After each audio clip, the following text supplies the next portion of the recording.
Okay, welcome to today's live stream. I'm just gonna get going on all of these devices. Welcome to this live stream.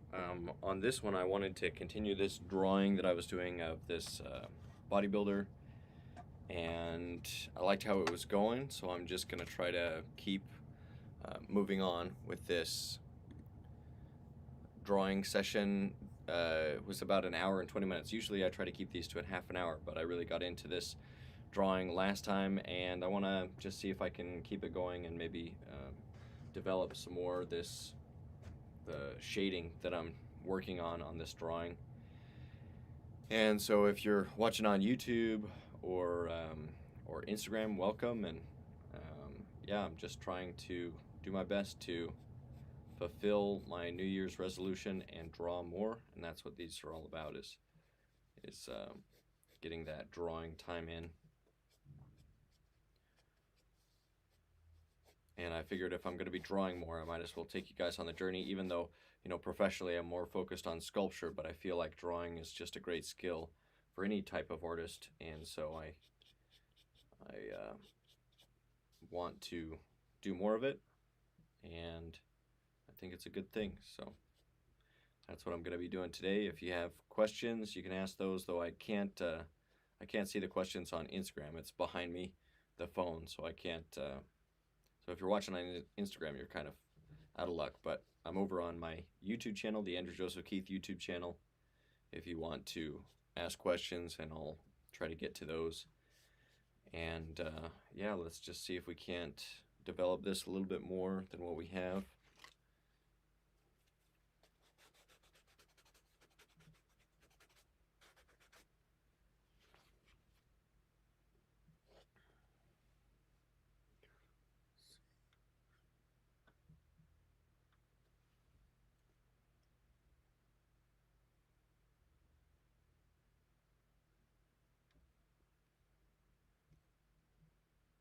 People always ask about the type of pencil that I'm using. This is the lead that I have inside of this large mechanical pencil that allows me to hold a really really large 5.6 millimeter lead, which I really like for these types of large drawings. I think it works really well. So.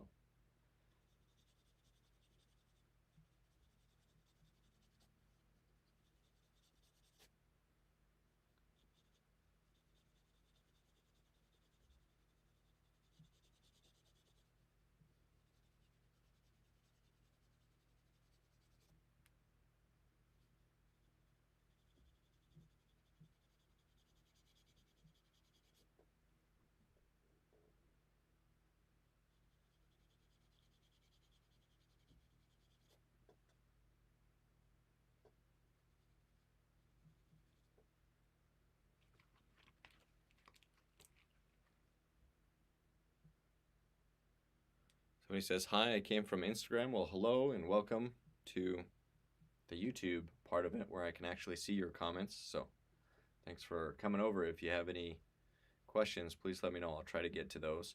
And today I actually have if the conversation is sparse, I actually have just a news podcast type thing where we can listen to the news, and then I can comment on that and talk about that a little bit.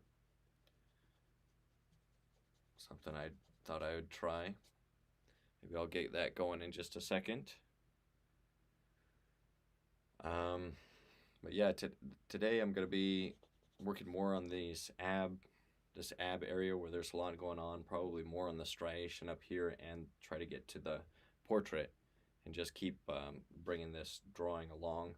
That's something that I struggle with, is finishing projects, getting them to a stage that feels complete. And so I'm gonna work on that with this drawing because I like how it's going, and it's been a fun study.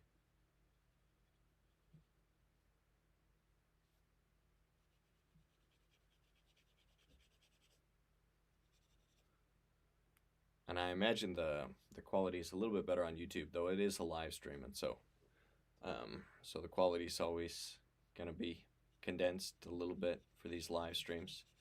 But I'm recording this, so I'll try to put up a video, either a time lapse or some type of video where you can see more of the process with a little bit more detail.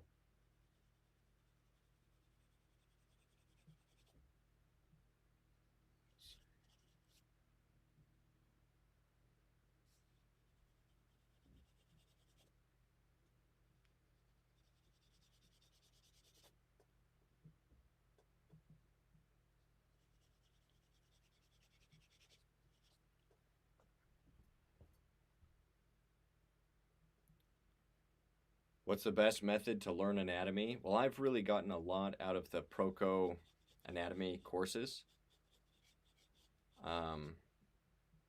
because they're just really, well, they're designed for artists. So they have all the information that you need to know and not a lot of the information that's not important.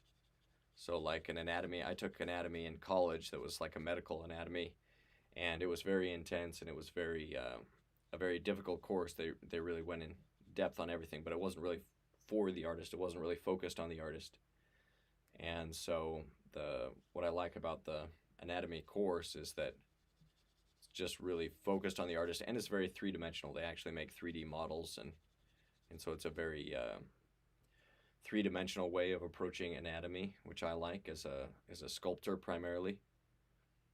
So yeah, the Proco anatomy courses, or even just the Proco 3D YouTube channel with all of the free anatomy. There's like 100. I think there's maybe more than 100 free anatomy lessons that you can just start learning anatomy right now. And so I would look into those, and then pause the videos and actually do the drawings, and actually try to solidify what you're learning by drawing it.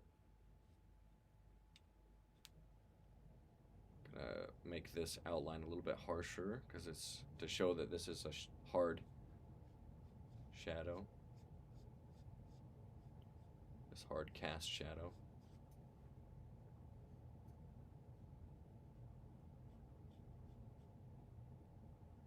If you are thinking about getting the anatomy course,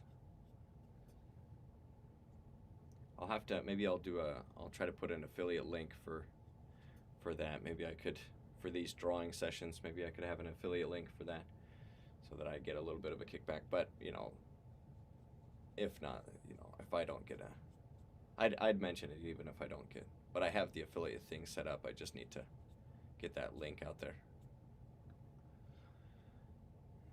Yeah, it's a great resource.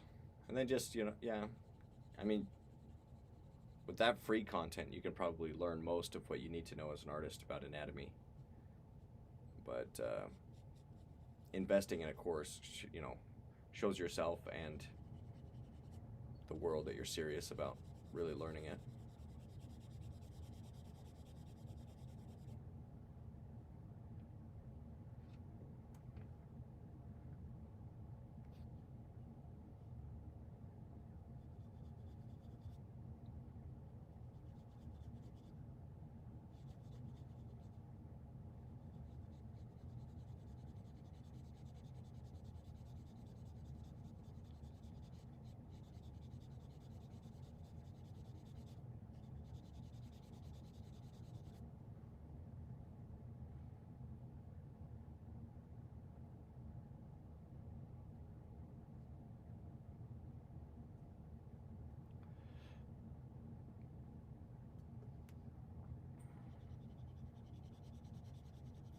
Also, I might try to get to the veins today. We'll see. I'm kind of just still working on the forms, general forms.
let's try to, I'll come in and try to add some of the veins.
Even with these veins, I'm not trying to add every single one. I'm just trying to pick and choose the ones that I feel will be interesting, visually interesting, and make the drawing better. Don't want to turn off our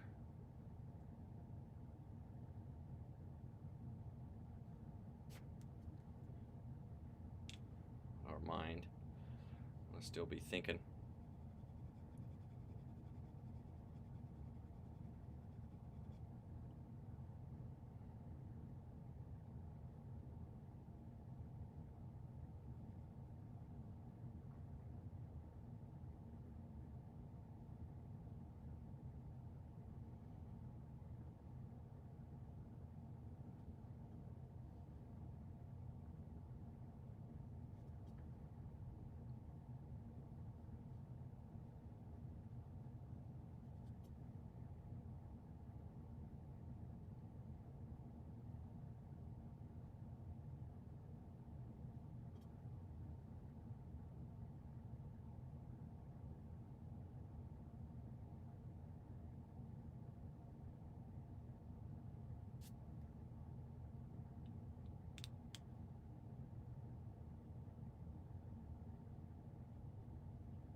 Gonna zoom in a little bit on YouTube so you guys can see a little bit better.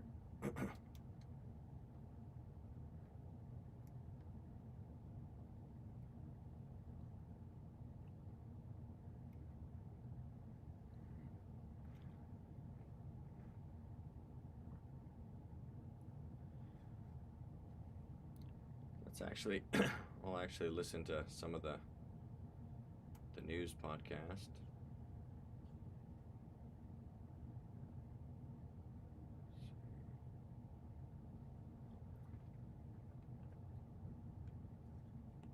Battery 5. Connected to AJK iPad.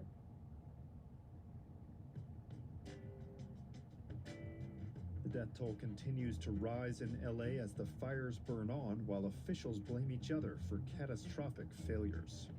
The impact of our budget really did not impact what we've been going through over the last few days. What I can tell you is we are still understaffed. So I usually listen to these news podcasts and other podcasts at 2x speed, or like 1.5 at least, so that it's going really fast. But listen to this at normal speed, it feels like everybody's talking really slow. I didn't realize that that's like the normal speed of how people talk, and I probably also talk slow if you're used to watching me at 1.5 or 2x speed. So that's something that came to mind, is just how slow it is. So we'll see how it goes. Under-resourced and we're still underfunded. How contained are the fires now, and why do some fear they may get worse in the coming days? I'm Daily Wire Editor-in-Chief John Bickley with Georgia Howe. It's Monday, January 13th, and this is Morning Wire. The Biden administration shields hundreds of thousands of illegal immigrants, making deportation more difficult for Trump. And So this is just a little bit about the podcast. This is like a daily news podcast from a right-wing source. This is the Daily Wire. That's pretty right. And so maybe at some point I'll do a more left-wing news source. That might be more interesting because as somebody that's more on the right, I might have more to argue with as far as the framing of stories goes and things like that. So we'll see. But for now, I just wanted to just have something to listen to when the conversation is short. And again, if you're watching on Instagram, I can't see your questions, so you have to go over to YouTube, my YouTube channel, just because of how I have the phone set up doing the live stream for Instagram. I just can't see that. Maybe I'll be able to figure out a way to be able to see those questions in the future. But for now, if you have any questions, just go over to my YouTube channel and ask me those, and I'll try to pause those and respond to them as I see those come up. And I'm just going to continue working on this drawing, maybe starting to get into some of the veins and things. Let's keep going. And as the Supreme Court considers the issue of so-called gender-affirming care, a new documentary from TPUSA and the Daily Wire exposes its harsh reality. This goes deep into the severity and the graphic brutality of what transitioning actually is. Thanks for waking up with Morning Wire. Stay tuned. We have the news you need to know. What's the secret sauce behind wildly successful businesses? It's not just great products or brilliant marketing. It's the unsung hero, the business behind the business. For millions of entrepreneurs, that hero is Shopify. They'll help with details like shipping, taxes, and payments, all from one single dashboard, allowing you to focus in on the important stuff like growing your business. Established in 2025 has a nice ring to it, doesn't it? So with these news sources, there's so much going on. America and the world. It's a big place. There's so much going on all the time, and so a lot of what we call it the bias in news, whether it's right wing or left wing, is the stories that they choose to cover versus the stories they just choose to not have time to get to. And so I think that's like one of the big ways that you see bias is not necessarily by the stories that are covered, but by the ones that aren't covered. And I found, and I feel, that the right-wing sources are just a little bit more informative because they cover a broader range. They're not as limiting on themselves as some of the left-wing news outlets. But I don't know, maybe you disagree, and I'd be happy to hear about that. Yeah, let's keep going. Sign up for your $1 per month trial period at shopify.com/morningwire, all lowercase. Head to shopify.com/morningwire to start selling with Shopify today. Again, that's shopify.com/morningwire. The death toll and property damage continues to rise in Los Angeles as wildfires rage on nearly a week after they started. Here are the latest on the ongoing disaster as Daily Wire senior editor Cabot Phillips at Cabot. So the nightmare continues for the people of Los Angeles. Where do things stand now? Well, 3 of the 6 main fires continue to rage. They've now destroyed more than 40,000 acres and 12,000 structures as the death toll continues to rise. At latest count, that number stands at 24, but the LAPD says they've received dozens of missing person reports, so the obvious fear is that the final count will be far higher. At the moment, though, most resources are being devoted to actually stopping the fire, so recovery efforts, as you can imagine, are taking a bit more of a back seat. By Sunday, the largest blaze, the Palisades fire, continued to burn. It was just 11% contained. And the Eden fire, the second largest, was just 27% contained. Meteorologists warn that strong Santa Ana winds are likely to return Tuesday. They're expecting gusts up to 60 miles per hour, which obviously could exacerbate the problem even further.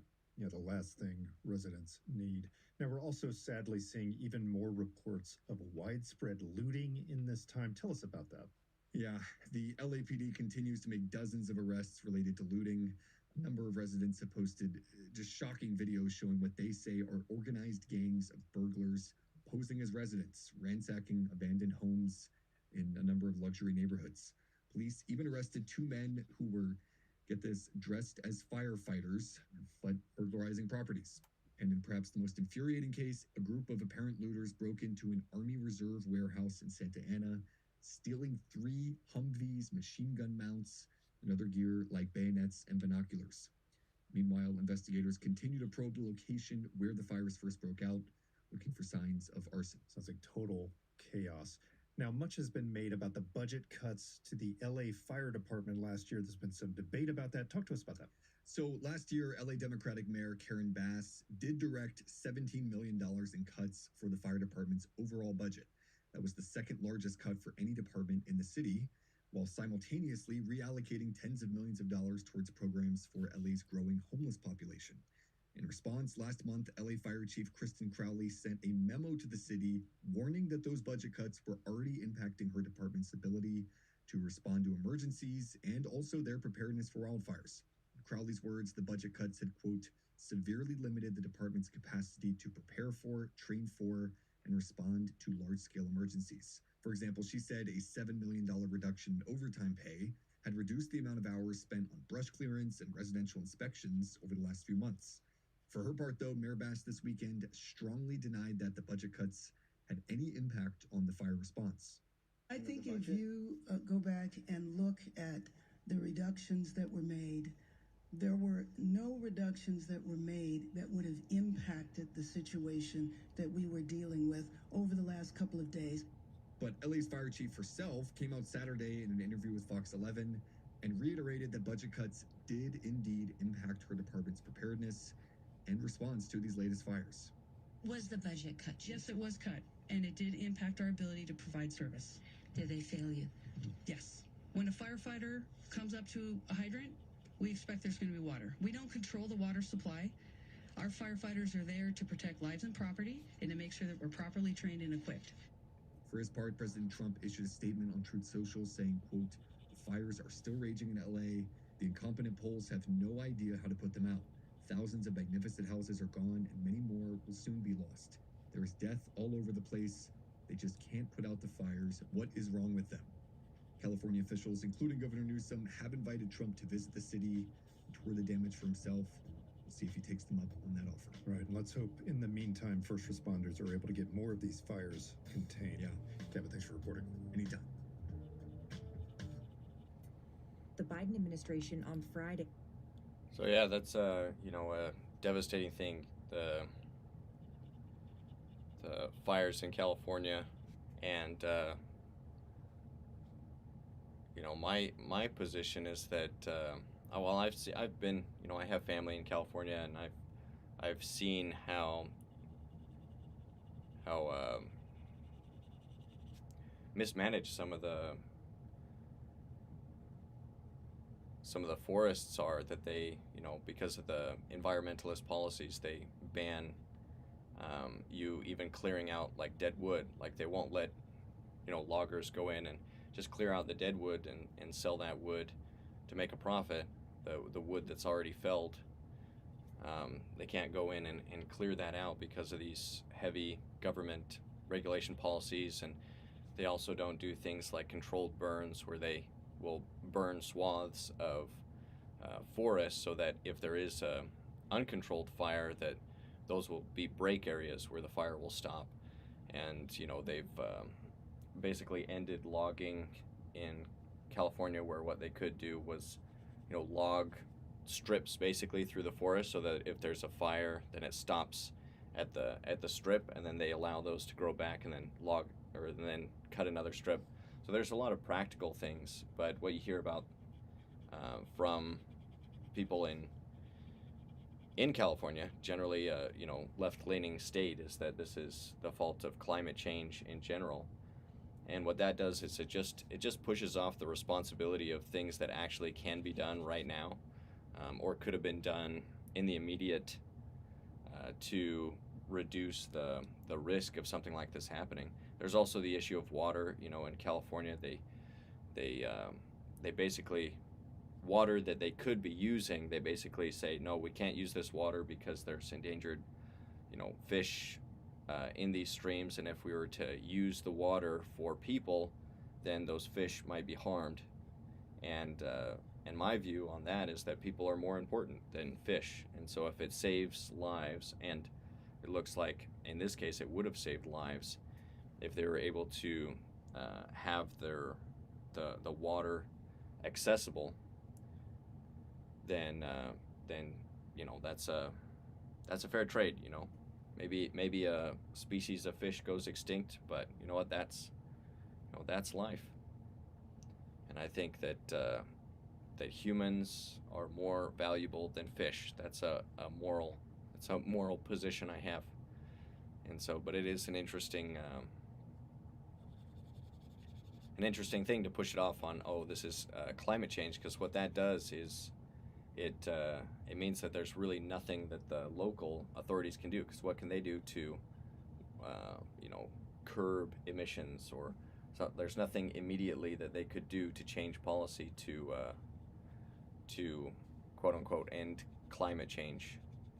You know, the climate is always changing, and it's a problem as big as the solar system. And so therefore, you know, you can't blame a specific political party. Well, I guess you can blame a political party. They try to blame the Republicans for not fighting climate change, but you can't. It's like something so big that you can't say, oh, this is a specific thing that you could have done differently that would have changed the climate. And it's, you know, it's unprovable. The climate's so hard to understand that it's almost impossible to measure if something has actually had an impact on the climate. But with these other policies, with things like keeping the forests clean, and keeping water in the, you know, in the sewage systems, those are measurable things that I find that are more important to the immediate safety of citizens. So yeah, it's a hard thing when you realize, you know, that your leaders were put in charge of preparing for these types of catastrophes, and that they haven't prepared, and then people will lose their lives when things like that happen. It's a hard lesson, but hopefully, you know, hopefully there are some changes made in California. I don't see it ever becoming, well, I should say I don't see it becoming Republican, but maybe the Democrat Party will moderate with things like, you know, allowing people to log the forests of California so that there's not so much brush that's built up, so much fuel for these types of fires, or maybe they'll allow you know, these the water to be used instead of just allowing it to flow down into the ocean. But I don't know. It's hard to say. It's basically a one-party state. California is so controlled by Democrats that it's hard to know if any of that common sense, practical solution will get through. So I don't know.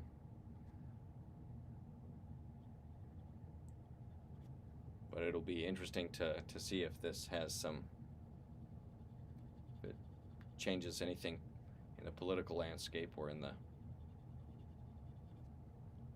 you know, it's changing the physical landscape of California. Same thing, like there were some fires in where my grandma lives, and you know, same issues. She's in the northern part of California, but her home fortunately wasn't destroyed, but a lot of people's homes were destroyed right around where she was at, and it was a very traumatic thing. You know, we realized that nature is a powerful source, or a powerful, it's more powerful than than we would like to admit. We want to think we have control over things like the climate, but I don't think we have as much control as we realize. But, you know, there's still, like I said, there's still things that we can do to prepare and to make sure that we're doing everything that we can to be responsible. So with these veins, what I'm basically doing is just taking away some of the, like a highlight, like I'm doing up here in the shoulder. I'll just kind of remove a little bit and then just underline what I removed softly, just a little bit, because we don't want the veins to distract from the overall form, which is this, you know, this rounded form of the shoulder. We want it to, you know, these are surface details that don't change the overall form. So we wouldn't want these to be, let's say if it's on the underside of the arm, there are some veins down here, I don't want them to be as bright as these, even the highlights of those. I don't want them to be as bright as the highlights of these veins that are up on top, because then that distracts from the overall form.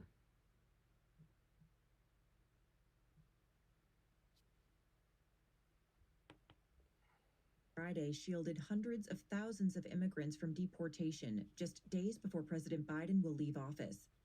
Daily Wire reporter Tim Pierce is here to talk about those protections and what impact they'll have on Trump's agenda. Hey, Tim. So another significant 11th hour move here by the Biden administration. What did they just do? Yeah, Secretary of Homeland Security Alejandro Mayorkas issued a sweeping extension of what's called the Temporary Protected Status for immigrants. The extension covered nearly 900,000 people in the U.S. from El Salvador, Sudan, Ukraine, and Venezuela. This means that for roughly the first year and a half of Trump's administration, those aliens under the order are free to stay and work in the U.S. Biden was able to do this under a law signed by former President George H.W. Bush, which gave the president authority to protect certain nationalities from deportation in 6 to 18-month increments. So here the Biden administration went with the longest possible extension. And these protections can only apply to aliens whose home countries are deemed too dangerous to go back to, whether that's from war, natural disaster, or for some other reason. Now, some of these immigrants are from some pretty controversial groups. Venezuela really stands out because of the problems many states have had with violent gang members in Trinidad. Will this order actually shield gang members? It shouldn't. Anyone who doesn't qualify for asylum can't qualify for TPS. That includes aliens with a serious criminal background or those deemed to be national security threats. But as we've seen many times, officials often have trouble identifying and catching many of these people.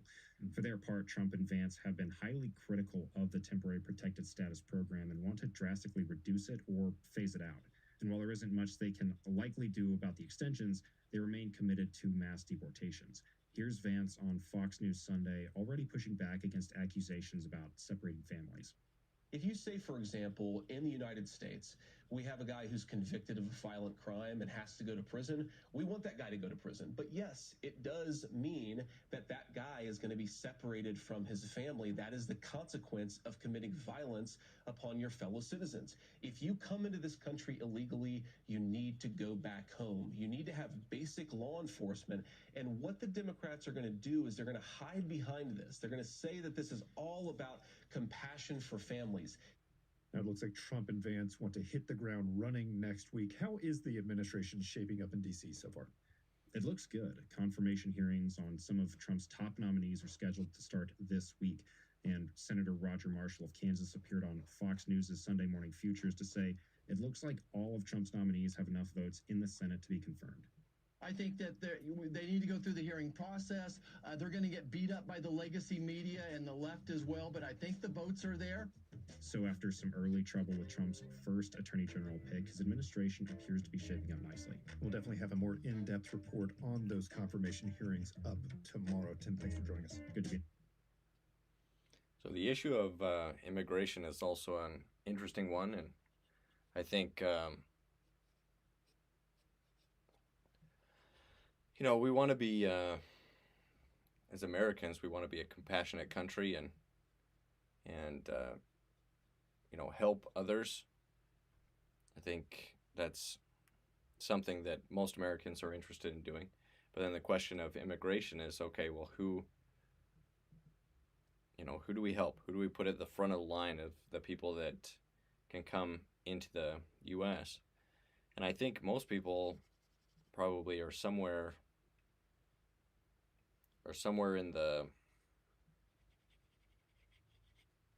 well, most people can understand that, illegal immigration, that there should be some sort of legal process, that people shouldn't break the law to come into the country, because then there's no vetting. We don't know if these are criminals or not. We don't know if these are, a lot of them probably mostly decent human beings that are just trying to make a better life for themselves and their family, and that's totally understandable. But then mixed in are people that should not be coming in, that we don't, and it's impossible to vet if it's not illegal. There's not a legal process. So I think the main thing is just making sure that when people come in, they're doing it legally. That's like the main thing. And then with legal immigration, I think focusing on, like the question should be, will allowing this person to come into our country make the country better for the people that are here? And if the answer is no, then we shouldn't let that person in, because the primary question that our politicians should be asking with any policy is it going to make it better is this policy going to make life better for the citizens of our country? So even with legal immigration, it should be highly focused on, like, let's bring in the types of people that will make the country better for those that are here right now. And obviously, whoever we let in, it will make the life of that person better, because America has so many opportunities that maybe their home countries don't have, and so it's totally understandable anybody would jump at the opportunity to better their situation financially or in any way that they can. That's totally normal. And if people believe that they can come in illegally and then receive all the benefits of America, including the very generous welfare programs and all of these programs that have been going and helping support people that are coming in illegally, then, well, why wouldn't you do that? Why wouldn't you come in illegally? And it's just a perverse incentive to say, oh, if you break the law, then we're gonna give you some money, we'll take care of your medical expenses, we'll give you lawyers and things like that. And that's not a good incentive. So I think most people can understand that position. Now, a lot of people will say, well, it's discrimination, discrimination to say, well, is this person gonna better our country? And that's true. You're discriminating. That is, you're choosing, some people over other people. And is that fair? Well, I think if it's based on merit and based on a set of criteria, and if we could say, well, is this person gonna make the country better, then I think that's a good form of discriminating, as far in the true sense of the word. That's choosing something over something else. And there are good forms of discrimination. It's good to discriminate in a way that favors what's good over what's bad. That's a choosing one thing over another. We should try to favor good things over bad things. But yeah, interesting. Saludos, Andrew. Saludos. Yeah. And I say that, I was a missionary for the Church of Jesus Christ of Latter-day Saints, and I was in the El Paso area. I worked there for a while, and then also in the Albuquerque, New Mexico. And I worked with a lot of people that were illegal immigrants just trying to better their lives. And obviously, as a church organization, we don't discriminate. It's not the church's job to, enforce the laws or anything like that. And so we just treat everybody as people that we're inviting to come unto Christ. That was our purpose as missionaries. But you can love those people. You can say, well, yeah, these are good people, but we need to be a country of laws, because without laws, then there's chaos, and that chaos allows a lot of evil to thrive. And so for the good of those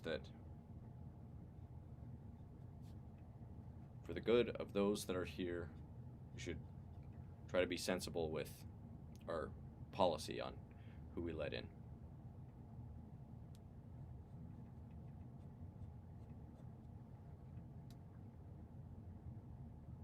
And I think, other countries do that. Other countries don't have open borders. They are selective with who they let in.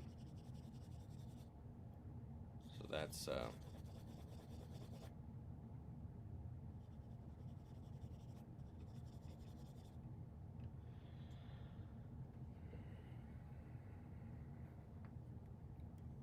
I'm thinking there. Let's see if we can maybe work on some of the details of the portrait.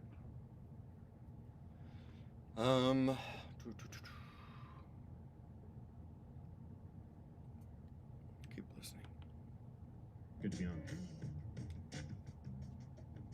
I think this is the kind of universal answer of when did this become an issue to get engaged about, is when it stopped being a thing for adults to deal with whatever issues they have going on, and it started to be let's teach this to kids.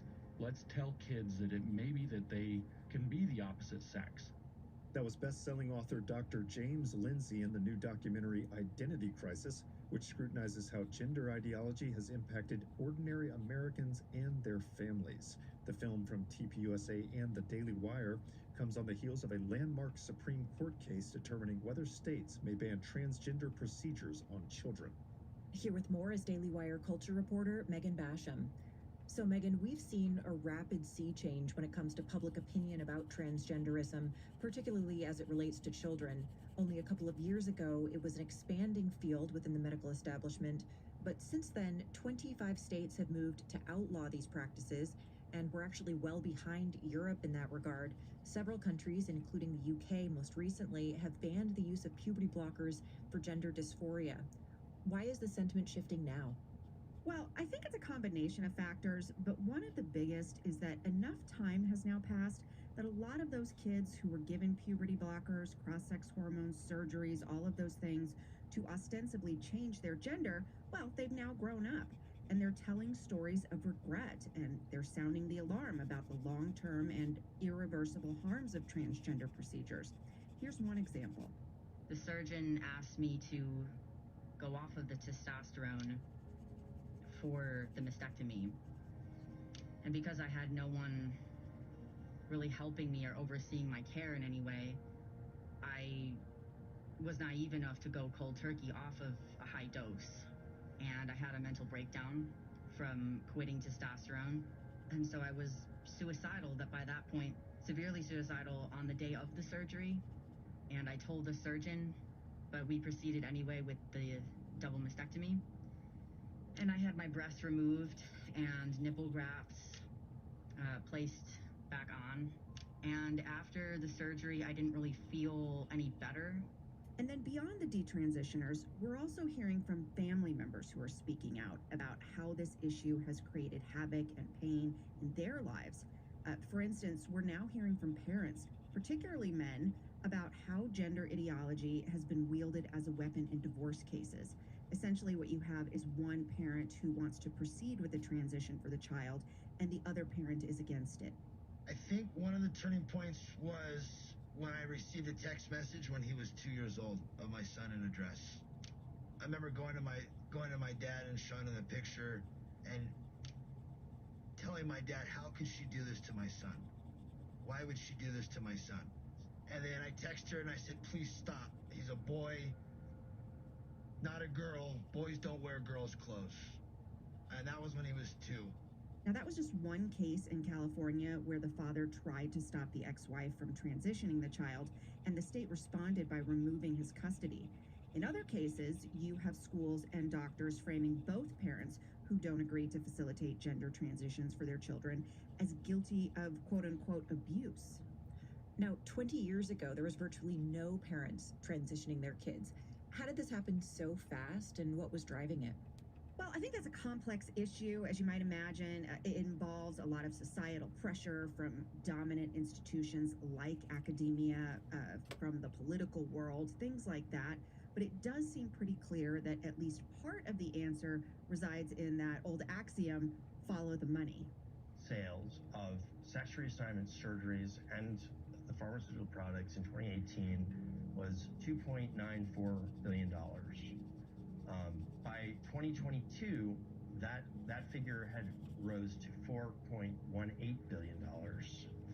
And by 2030, our analysis indicates that would increase to $7.5 billion, which represents an 8.5% compound annual growth rate, which is relatively significant within a healthcare.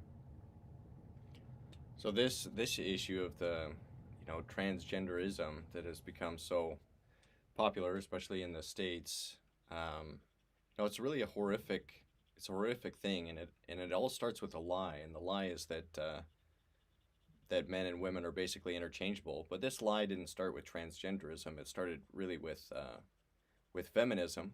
That the feminist argument was that men and women are basically the same, and there's no difference, and so any difference that we see is artificial. It's basically socially constructed, because men and women aren't different. They're basically the same, and we should treat women like men and men like women, and so that falsehood, that lie, basically fed its way to its logical conclusion. Where if men and women are not different, if they are the same, well then why not do things like redefine marriage? Marriage forever was understood as the union of a man and a woman that was in principle procreative, because only men and women can have children. And the purpose of marriage was to provide a stable structure for children. That was the purpose of marriage. It was to basically say, you guys have made a promise, and we in society recognize the importance of that promise, because it's important for kids to have a mom and dad at home, and you both have responsibilities towards your children. And so there was a lot of social pressure for people to get married if they had children together. And then we saw that pressure kind of go away with things like no-fault divorce, where basically it was basically saying that marriage was not a serious contract. It was just something that could be abandoned for any reason. So we started taking marriage less seriously, and then eventually the redefinition of marriage to say, well, marriage is not just between a man and a woman, but it can be between two men, or it can be between two women. And this is this is a logical progression if you believe that men and women are essentially the same, that there's no difference between men and women. And then after the next step of after same-sex marriage is saying, oh, okay, well, men can be women. If there's no difference, then women can be men, men can be women, and they are literally interchangeable.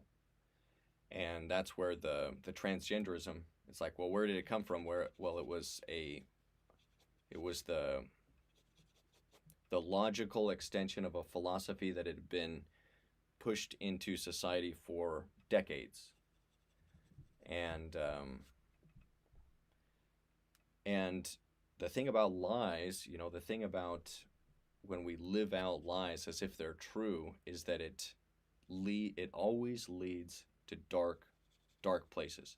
And you really see that with transgenderism, that these horrific surgeries that are done on minors, even not minors, even if you're an adult, but if you're an adult and you feel that you need to cut off healthy body parts, you need to remove healthy body parts to be your true self, like there is something wrong in your mind.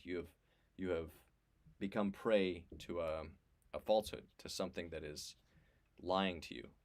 Because if you're cutting off healthy body parts, then something has gone wrong. And doctors, doctors were supposed to be, they were supposed to do no harm. They're supposed to be the ones that say to a person, no, there's nothing wrong with your healthy body parts. There's something wrong in your mind. Let's help you work through that in a way that keeps you from self-harm. Because all of these gender, what would you call it? These sex change surgeries, they're all harmful. They're all harm. That's what the purpose of it is, harm. To change you from what you are naturally and to put a false identity to basically surgically reinforce a false identity. And so that's why it's, even for adults, it's a bad thing, and it's something that I don't think the fight against transgenderism will be won until we start actually holding these medical workers accountable and imprisoning people that have done these types of surgeries on minors. I think that it's crimes against humanity, similar to the decisions that were made after the Holocaust, that there are some things that are so horrific for one human being to do to another that there's no excuse. You can't say, oh well, I was ordered to do it, and so it's not my fault. And I think that's where these surgeries fall, is it's something that's so horrific to do, especially to minors, that until we say, okay, we need to severely punish the people that have done this, I don't think there'll be a true stop to this until we go that far. And that's a serious thing. But it needs to happen. Like, we need to start saying, especially to these medical workers that made money off of this, that it's unacceptable. You can't do that. And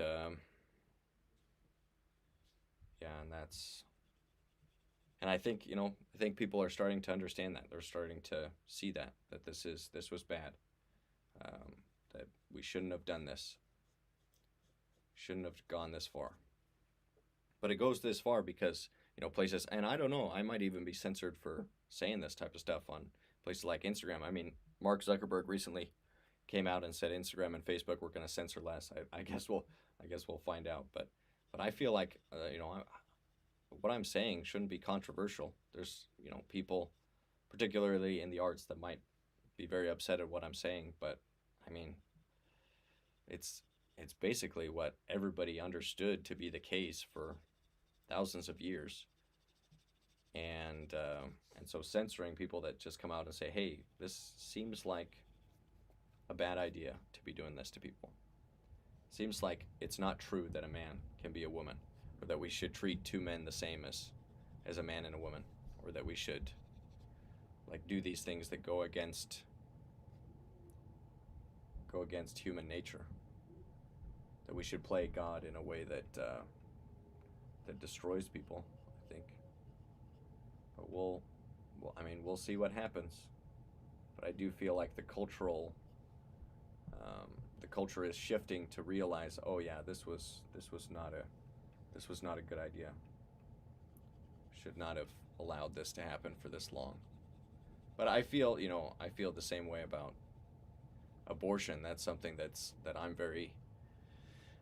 strikes me as the greatest moral atrocity of our time, because not only are you're not just destroying the body parts of these sons and daughters in the womb, you're destroying them entirely. You're ending their lives. And so I think there will come a point where we realize how evil it is, and then those people that were fighting for it, once it becomes unpopular, they'll claim that they were never for these things. But unfortunately, there are a lot of people that are for these atrocities that we're committing. We're part of it. It's a horrific thing. We live in a very brutal, evil time. But maybe that's a little bit more heavy than I should have been going. Let's finish this up. Care vertical. So this has become an incredibly lucrative field, as the film does illustrate. And what makes it so lucrative is that these kids will need a lifetime drug therapy. But depending on how SCOTUS rules and how some detransition or lawsuits proceed, those financial incentives might start to disappear. And a decision is expected to come down this spring. Well, that is going to be absolutely a landmark decision. Megan, thanks for reporting. Anytime. Thanks for waking up with us. We'll be back this afternoon with more news you need to know. Hey guys, producer Brandon here. Black Rifle Coffee helps you wake up each morning feeling dialed in and ready to make the most of your day. And now's your chance to get 20% off your purchase using code DailyWire at blackriflecoffee.com. All of their explosive coffees are roasted right here in the USA by a veteran-led team of expert roasters obsessed with crafting the perfect cup of coffee. Every Black Rifle purchase gives back to those who serve our nation. Your support makes it possible for Black Rifle Coffee Company to help provide funding, training, and equipment to our nation's military and first responders. Head over to their site now for 20% off your purchase with code DailyWire.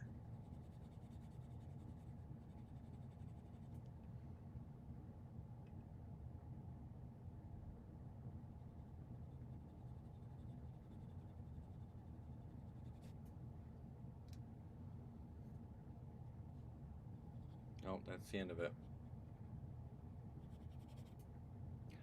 Okay, what are we at? Almost an hour. Is this drawing better than when I started? Hopefully a little bit.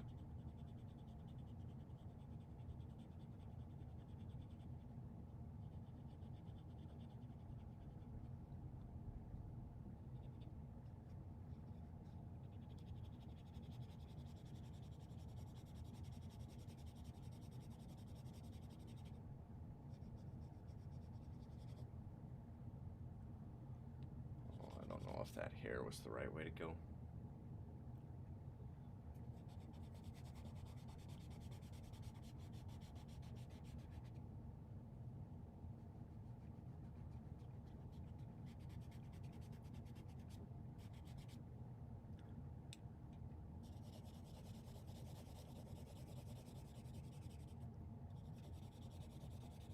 Because I want to keep to the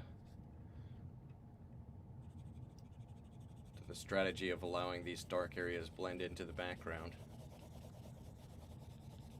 And that kind of, I didn't like how that.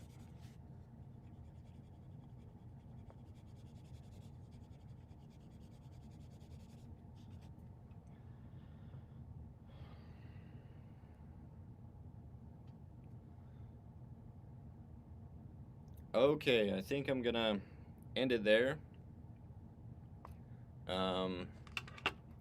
We'll see how it goes. This was, I think, another good drawing session. Feel pretty good about this drawing so far. Maybe I'll keep going. Maybe I'll end it there with this drawing and start another one, or do some more sketches or something. I'm just trying to get back the skill of seeing values, because one of my goals this year is to do it's to do a great painting, one great painting. And so drawing and being able to see and shape values is a really important part of painting. And so this is kind of, what would you say, this is the practice to hopefully be able to do that at some point this year. All right, if you're interested in drawing, then I encourage you to check out my ebooks, An Artist's X-Ray of Vision. There's one on the male figure, one on the female figure. You can find those in the links in the description of this video, or the links in my bio if you're over on Instagram. And if you'd like to learn sculpting, then I hope you'll check out my sculpting courses. The Figure Sculpting Fundamentals course is a great place to start. And there's also a portrait sculpting course and a hand sculpting course. So if you struggle with those difficult areas, as most people do, then you might also enjoy those more specialized courses. So I hope that you'll check those out. It really helps me out as a content creator. That's how I make the majority of my living. And you don't have to agree with my political views. In fact, I think there's very few people that agree with all of my views. But if you just want to learn, that's what those are for. And I hope that you guys can stay creative, like I'm trying to do. It's tricky, but making time to be creative is a good thing. And I hope you can stay productive. I'm trying to do the same. All right, guess I'll end this one. See you guys again.